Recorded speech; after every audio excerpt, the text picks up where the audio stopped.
मिरजेत गणपती मंदिरात गणरायाला वंदन करून भाजपचा प्रचार शुभारंभ।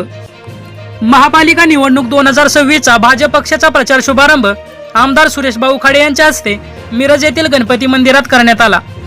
काम करून मतदान मागायला जातोय, आश्वासन देऊन नाही असं म्हणत त्यांनी केलेल्या कामाची यादी देखील पॅम्पलेटद्वारे लोकांच्या पर्यंत पोहोचली आहे, असे मिरजेचे आमदार सुरेश भाऊ खाडे म्हणाले।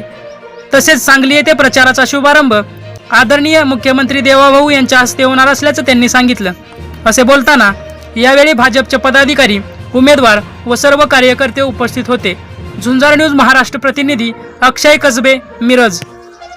अशाच ताज्या घडामोडी पाहण्यासाठी आत्ताच झुंजार न्यूज महाराष्ट्र या चॅनलला लाईक, शेअर आणि सबस्क्राईब करा। झुंजार न्यूज महाराष्ट्र।